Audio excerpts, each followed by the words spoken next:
During my childhood, my family was like a drop of water in a vast river, never remaining in one location for long.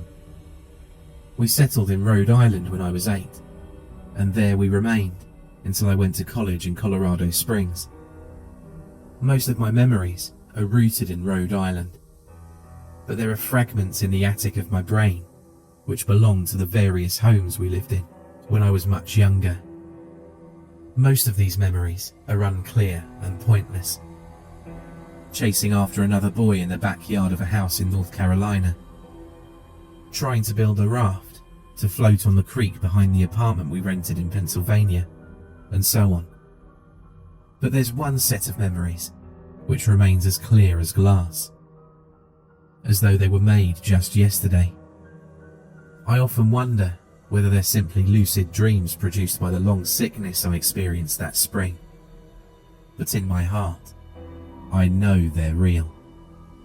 We were living in a house just outside the bustling metropolis of New Vineyard, Maine, population 643.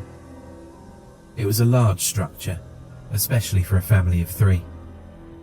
There were a number of rooms that I didn't see in the 5 months we resided there. In some ways, it was a waste of space, but it was the only house on the market at the time, at least within an hour's commute to my father's place of work. The day after my 5th birthday, attended by my parents alone, I came down with a fever. The doctor said I had mononucleosis, which meant no rough play and more fever for at least another 3 weeks. It was horrible timing to be bedridden. We were in the process of packing our things to move to Pennsylvania, and most of my stuff was already sealed away in boxes, leaving my room barren. My mother brought me ginger ale and books several times a day. They served the function of being my primary form of entertainment for the next few weeks. Boredom always loomed just around the corner, waiting to rear its ugly head and compound my misery. I don't exactly recall how I met Mr. Widemouth. I think it was about a week after I was diagnosed with mono. My first memory of the small creature was asking him if he had a name. He told me to call him Mr. Widemouth because his mouth was large. In fact, everything about him was large in comparison to his body. His head, his eyes, his crooked ears. But his mouth was by far the largest. "You look kind of like a Furby," I said, as he flipped through one of my books. Mr. Widemouth stopped and gave me a puzzled look. "Furby? What's a Furby?" he asked. I shrugged. "You know, the toy.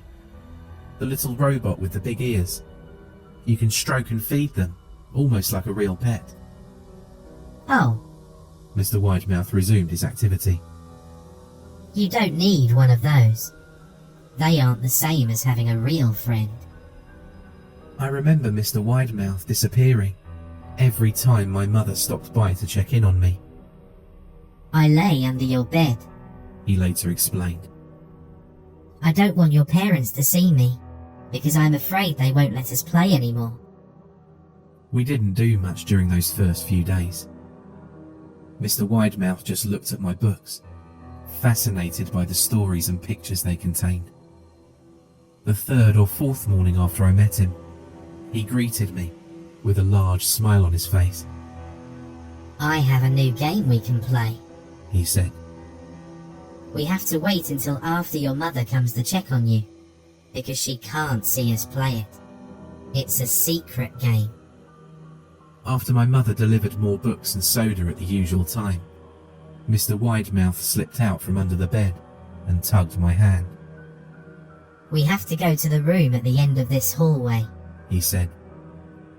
I objected at first, as my parents had forbidden me to leave my bed without their permission. But Mr. Widemouth persisted until I gave in. The room in question had no furniture or wallpaper. Its only distinguishing feature was a window opposite the doorway. Mr. Widemouth darted across it and gave the window a firm push, flinging it open. He then beckoned me to look out at the ground below. We were on the second story of the house, but it was on a hill, and from this angle, the drop was farther than 2 stories due to the incline. I like to play pretend up here, Mr. Widemouth explained. I pretend that there's a big soft trampoline below this window, and I jump. If you pretend hard enough, you bounce back up like a feather. I want you to try. I was a 5-year-old with a fever, so only a hint of skepticism darted through my thoughts as I looked down and considered the possibility. It's a long drop, I said. That's all part of the fun. It wouldn't be exciting if it was only a short drop. If it were that way, you may as well just bounce on a real trampoline. I toyed with the idea, picturing myself falling through thin air, only to bounce back to the window on something unseen by human eyes. But the realist in me prevailed. Maybe some other time, I said. I don't know if I have enough imagination. I could get hurt. Mr. Widemouth's face contorted, but only for a moment. Anger gave way to disappointment. If you say so, he said. He spent the rest of the day under my bed, quiet as a mouse. The following morning, Mr. Widemouth arrived holding a small box. I want to teach you how to juggle, he said. Here are some things you can use to practice, before I start giving you lessons. I looked in the box. It was full of knives. My parents will kill me, I shouted, horrified that Mr. Widemouth had brought knives into my room. Objects that my parents would never allow me to touch. I'll be spanked and grounded for a year. Mr. Widemouth frowned. It's fun to juggle with these. I want you to try it. I pushed the box away. I can't. I'll get in trouble. Knives aren't safe to just throw around in the air. Mr. Widemouth's frown deepened into a scowl. He took the box of knives and slid under my bed, remaining there for the rest of the day. I began to wonder how often he was underneath me. I started having trouble sleeping after that. Mr. Widemouth often woke me up at night, saying that he'd put a real trampoline under the window, a big one that I couldn't see in the dark. I always declined and tried to go back to sleep, but Mr. Widemouth persisted. Sometimes he stayed by my side until early in the morning, encouraging me to jump. He wasn't so fun to play with anymore. My mother came to me one morning and told me I had a permission to walk around outside. She thought the fresh air would be good for me, especially after being confined to my room for so long.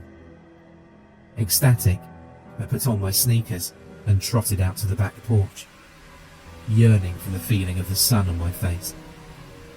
Mr. Widemouth was waiting for me. I have something I want you to see, he said. I must have given him a weird look, because he then said, It's safe, I promise. I followed him to the beginning of a deer trail, which ran through the woods behind the house. This is an important path, he explained. I've had a lot of friends about your age. When they were ready, I took them down this path, to a special place. You aren't ready yet, but one day, I hope to take you there. I returned to the house, wondering what kind of place lay beyond that trail. 2 weeks after I met Mr. Widemouth, the last load of our things had been packed into a moving truck. I'd soon be in the cab of that truck, sitting next to my father for the long drive to Pennsylvania. I considered telling Mr. Widemouth that I was leaving, but even at 5 years old, I was beginning to suspect that his intentions weren't to my benefit. despite what he said otherwise. For this reason, I decided to keep my departure a secret. My father and I were in the truck at 4 a.m. He was hoping to make it to Pennsylvania by lunchtime tomorrow, with the help of an endless supply of coffee and a 6-pack of energy drinks. He seemed more like a man about to run a marathon, not one about to spend 2 days sitting still. "Early enough for you?" my father asked with a hint of sympathy. I nodded and placed my head against the window, hoping for some sleep before the sun came up. I felt my father's hand on my shoulder. "This is the last move, son, I promise. I know it's hard for you, as sick as you've been. Once Daddy gets promoted, we can settle down, and you can make friends." I opened my eyes as we backed out of the driveway. Mr. Widemouth's silhouette was in my bedroom window. He stood motionless until the truck was about to turn onto the main road, at which point he gave a pitiful little wave goodbye, steak knife in hand. I didn't wave back. Years later, I returned to New Vineyard. The piece of land our house stood upon was empty except for the foundation, as the building had burned down a few years after my family left. Out of curiosity, I followed the deer trail that Mr. Widemouth had shown me. Part of me expected him to jump out from behind a tree and scare the living hell out of me. But I felt that Mr. Widemouth was gone, somehow tied to the house that no longer existed. The trail ended at the New Vineyard Memorial Cemetery. I noticed that many of the tombstones belonged to children.